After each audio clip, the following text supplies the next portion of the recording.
دادستانی کل تاجیکستان شام 24 اپریل سال 2023 در یک واکنش به ویدیوی لطکوب بیرحمانه سربازان خبر داد که سربازانی را که همخدمتان خود را لطکوب کرده بودند پیدا کردند و به ضد آنها پرونده جنایتی گشودند.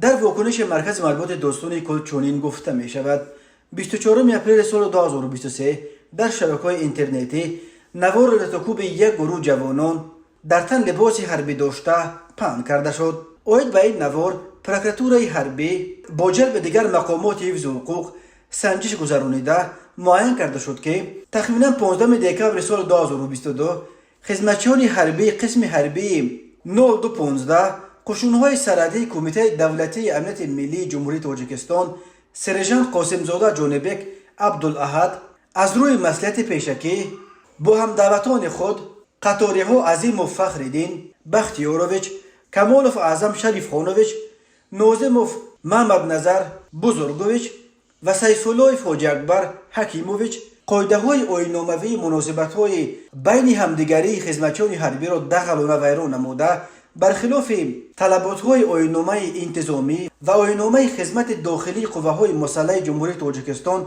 عمل کردند. آنها با مقصد نشان دادن برتری خود همخدمتچیانشان سرژانت خرد میسیروف میمونجان سوبونقلویچ، قطاری‌ها چوریف بگزاد تویرویچ، کریمزاده زمیر رستم، امیروف نیکروز فیض‌اللهویچ و موسایف علیشیر توشبایویچ را مورد لطکوب جسمانی قرار داده درد جسمانی به سلامتیشان رسانیدند. وابسته به این حادثه پروکورور حربی گارنیزون سوخت 24 اپریل سال 2023 با ماده 373 قسم 2 بندهای ب و کودکس جنایتی جمهوری تاجیکستان پرونده جنایتی آغاز نمود. گمان بر شده ها دستگیر کرده شده. تفتیشات پیشکی پرونده جنایتی ادامه دارد. بر اساس قسم 2 ماده 373 اکنون به این 5 سرباز بقعه همچون جزا از 5 تا 10 سال زندان تهدید می کند. روز 24 اپریل سال 2023 در شبکه‌های اجتماعی دو ویدیوی دهشتبار لطکوب بیرحمانه نوسکران از جانب سربازان سابقه‌دار نشر شد.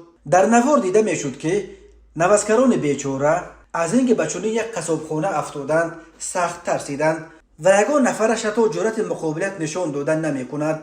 این ویدیو در حال نشر شد که در تاجیکستان موسم بهاری دعوت به صف قوه‌های مسلح ادامه دارد. نوارهای نشر شده خشم کاربران را برانگیخته است و بسیاری از مقامات جمهوری طلب کردند تا این قصاب‌ها در لباس سربازی را پیدا کرده به سخت‌ترین مجازات بکشند.